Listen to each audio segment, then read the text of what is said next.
pessoal, tudo bem com vocês? Seja muito bem-vindo aqui no canal para mais um módulo aqui do nossas aulas de reforço aqui do canal Professor Ciro Carvalho. E nós estamos agora aqui no módulo de sinalização, tá? Sinalização de trânsito. Então sejam muito bem-vindos a mais este módulo.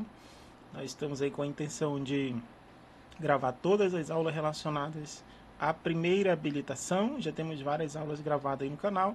Agora começando mais um módulo de sinalização. Espero aí auxiliar você que já é meu aluno, precisa dessas aulas de reforço, ou você que não é, mas de alguma forma esse vídeo chegou até você. E você que não é inscrito no canal já vai se inscrevendo, compartilhando esse vídeo, deixando o seu gostei, para que o YouTube assim entenda que esse vídeo é relevante, precisa chegar a mais pessoas, tá bom? Então vamos lá para esse módulo de sinalização de trânsito, também muito importante aí na prova teórica do Detran, aí do seu estado. Espero aí auxiliar com dicas e informações relevantes para melhorar o seu aprendizado, tá? Então isso aqui vai servir tanto para a aplicação na prova teórica, tá bom? Preste muita atenção, assista várias vezes esse vídeo, se ficar alguma dúvida, juntamente com o auxílio do seu livro, a apostila, disponibilizada pela autoescola, faça vários simulados para que assim você tenha um bom êxito, tire uma boa pontuação aí na prova teórica, tá bom? Isso aqui vai valer tanto para teórica quanto para a prática, tá? Para a prática vale demais, que é a comunicação que nós temos no trânsito através de sinalização, tá? Então é de grande relevância aprender aqui tanto a parte teórica e a aplicação na prática, é lógico, tá?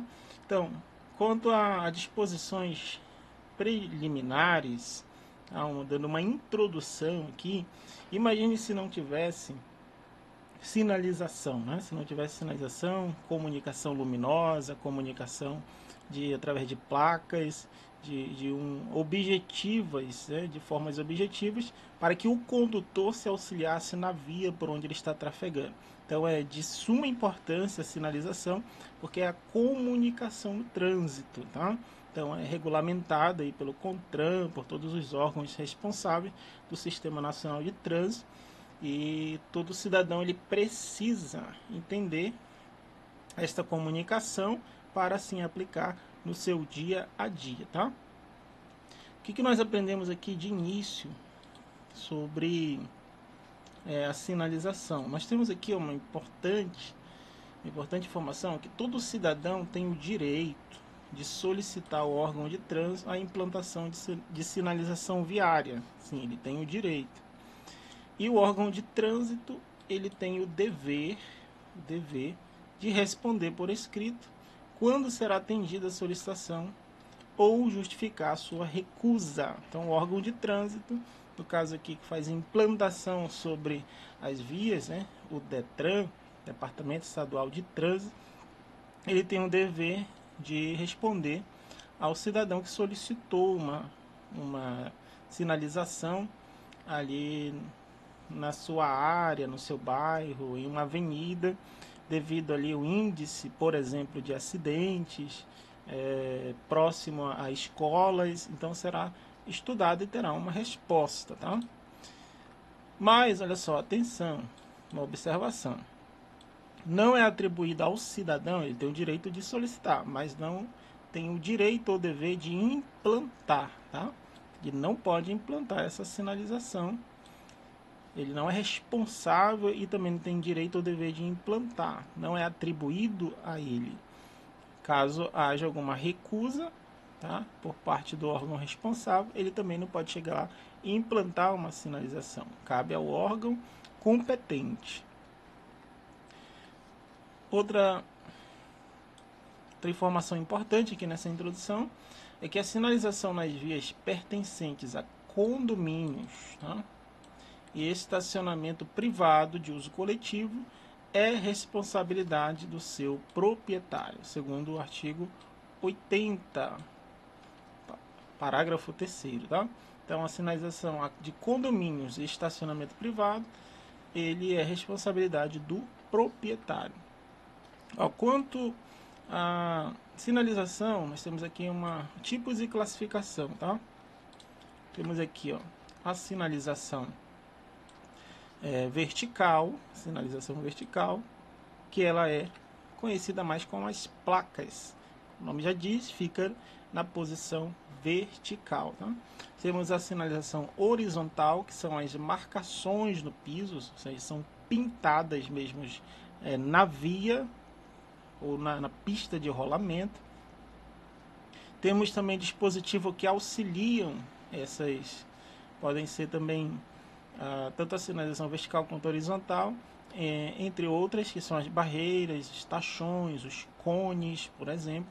Temos também a sinalização luminosa, caso os semáforos, não somente o veicular, mas o de pedestre, semáforo de advertência, entre outros. A sinalização sonora são os silvos ou apitos dos agentes de trânsito, e a sinalização gestual. A sinalização gestual podendo ser utilizada tanto pelo agente quanto pelo condutor. Então veremos, isso aqui é uma apresentação dos tipos e classificação de sinalização conhecidas, utilizadas no Código de Trânsito Brasileiro. Todavia, nós veremos aqui cada um deles, tá bom? Cada um desses tipos de sinalização.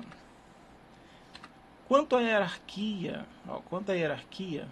segundo o artigo 89 do Código de Trânsito Brasileiro, tem hierarquia ou está em prevalência na hierarquia o agente de trânsito sob as normas de circulação e outros sinais, tá? Então, o agente de trânsito ele é superior, ele tem a supremacia quanto à hierarquia. Em segundo lugar, na hierarquia, nós encontramos aqui as indicações do semáforo, tá? Então, em primeiro lugar, o agente. Em segundo lugar, nessa hierarquia, o semáforo. E em terceiro lugar, as indicações dos sinais sob as demais normas de trânsito. Isso aqui na prática, como exemplo, você está, por exemplo, próximo de um sinal, de um semáforo, e o semáforo está, por exemplo, no verde, em que o condutor ele pode seguir. Porém, próximo àquele semáforo, tem um agente de trânsito. O sinal está verde, mandando seguir, mas o agente está lá mandando parar. Logo, quem tem a prevalência na hierarquia é o agente. Se for do contrário também, no semáforo manda parar, mas o agente manda seguir, ele tem a prevalência sobre o semáforo. Isso aqui na prática seria mais ou menos como no exemplo que eu acabei de falar. Conhecendo melhor aqui a sinalização vertical, nós temos aqui a sinalização vertical de regulamentação, ou seja, que regulamenta, aqui, e mais alguns slides à frente nós veremos melhor as suas características. Temos a sinalização vertical de advertência, pelo próprio nome já diz, né? Elas advertem. E nós temos a sinalização vertical de indicação, como o nome também já é muito propício, diz que elas indicam algo. Por exemplo, aqui está indicando lugares, aqui está indicando serviços, aqui está indicando algum tipo de lazer, por exemplo, atração turística. É o que nós temos no Código de Trânsito Brasileiro. Tá? Ó, quanto a sinalização vertical de regulamentação, sinalização vertical, ou seja, que fica na posição vertical. E ela de regulamento, qual é o objetivo, a finalidade dela? É proibir, obrigar ou restringir algo. Então ela proíbe, obriga ou restringe algo, ou seja, permite certas coisas, outras não. Obrigatoriamente tem que fazer, senão todas as placas de regulamentação, elas vão acarretar uma penalidade, tá? Elas são imperativas, têm que ser executadas, têm que ser obedecidas. Elas exprimem também sentido de imposição, tá bom? E quanto às características delas, olha, característica delas, elas são com bordas vermelhas, como na imagem, fundo branco e caracteres pretos, borda vermelha, formato circular, borda vermelha, fundo branco, caracteres pretos, com exceção da placa R1 e R2, tá? R1 seria aqui a de parada obrigatória, que ela tem o formato octogonal, ou seja, 8 lados, tá? Octo é de 8, então ela tem o formato octogonal, 8 lados, e ela tem o fundo vermelho, tá? Outra informação que é importante também é sobre essa placa aqui, a R2, R de regulamentação, e 2 por ela ser a segunda ali, né, dentro do padrão das placas verticais de regulamentação. É a placa de DEA preferência, ela tem um formato triangular. Então, com exceção das placas de parada obrigatória e DEA preferência, ela tem esses formatos diferentes. Qual o objetivo dessas placas serem diferenciadas, não serem circulares, não seguirem o mesmo formato das demais? É que elas devem ser identificadas até mesmo por trás, ou seja, elas serão identificadas e vistas da forma que nós vimos aqui. Por exemplo, a de parada obrigatória, com esse nome pare na frente, cor vermelha, por quem realmente tem que literalmente parar, imobilizar o seu veículo, por exemplo, em um cruzamento. Mas quem passa pela transversal, quem passa por trás dela, não tem que parar, mas consegue identificá-la. É por isso que ela tem esse formato. Então, logo, esse aqui está passando na transversal, de quem tem que obrigatoriamente parar, consegue identificar por trás que alguém ali tem que parar obrigatoriamente, logo ele tem a preferência de passagem. E a de D, a preferência, também segue a mesma ideia. Quem está passando ali na transversal não vê ela de frente, mas sabe que ali ele tem a preferência. Alguém vai ter que parar para dar a preferência para ele, ou reduzir a velocidade, por exemplo. Tá bom? Então, por isso elas têm esses formatos diferenciados das demais. E constitui infração de trânsito o desrespeito às placas de regulamentação. Para cada uma delas, existe uma penalidade, até mesmo para pedestres e ciclistas, por exemplo. A placa vertical, ou as placas, né? Sinalização vertical de advertência. Qual é a finalidade dela? É alertar, tá? Então elas vão alertar ou advertir os condutores quanto aos riscos e circunstâncias encontrados ao longo da via. Por exemplo, o condutor, nessa primeira aqui, ele está em uma rodovia, por exemplo, uma via, e logo à frente esta placa vai estar com antecedência, alertando ele que à frente ele vai encontrar uma ponte estreita, como aqui nessa imagem. Essa placa aqui, por exemplo, perigo de desmoronamento, né? Está indicando para ele que à frente tem um risco, um perigo de ocorrer um desmoronamento natural da natureza. Pode estar chovendo e naquele local ali pode ter esse perigo.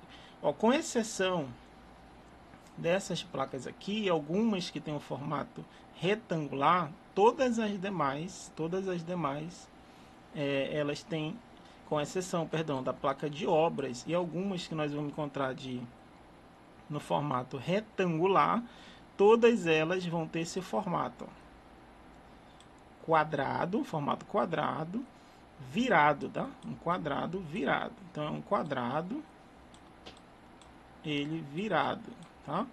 Esse quadrado virado é com a cor do fundo amarelo, caracteres pretos caracterizam as placas verticais de advertência, com exceção da de obras, que é um quadrado também virado, mas tem o fundo laranja ou alaranjado, como queiram, tá? Então, com exceção dessa aqui, todas as demais é um quadrado virado com fundo amarelo e caracteres pretos. Finalidade principal: alertar sobre riscos e circunstâncias que o condutor vai encontrar ao longo da via. Por exemplo, uma curva sinuosa, uma curva em S, uma curva acentuada, que ele vai encontrar pedestres, animais, então tudo vai ser para sentido de alertar este condutor. E as placas de indicação ou vertical de indicação, finalidade é mostrar, orientar. O caráter é totalmente informativo e educativo, tá bom? Informativo e educativo. Quanto à identificação de rodovias, seja ela federal, seja ela pan-americana, ou seja ela estadual. Quanto ao uso do cinto de segurança, isso aqui é educativo, né? Informativo também, para obedecer a sinalização. Atrativos turísticos, serviços auxiliares, mostrando que ele vai encontrar a alguns metros à frente, serviço de abastecimento, de refeição, mecânico, praias, teatro, enfim. E vai indicar locais, marcos quilométricos também, tudo para ele se orientar ao longo da via e de repente um local que ele está procurando e queira chegar, tá bom? Então essas são a finalidade da placa vertical, das placas verticais de indicação: mostrar, orientar, e tem um caráter totalmente educativo e informativo. E pode ser classificado assim, de identificação de rodovias, educativas, atrativos turísticos, serviços auxiliares, indicação de sentido, locais, marco quilométrico e etc. Tá bom? Então, pessoal, essa aqui foi uma introdução, né, nesse módulo aqui de sinalização de trânsito. Para não ficar muito longo o vídeo, já estamos aí com 17 minutos, nós vamos estar fazendo aqui outros vídeos para estar apresentando e auxiliando essa aula de reforço para a turma, né, para todo aquele que esse vídeo chegar, tá bom? Até a próxima.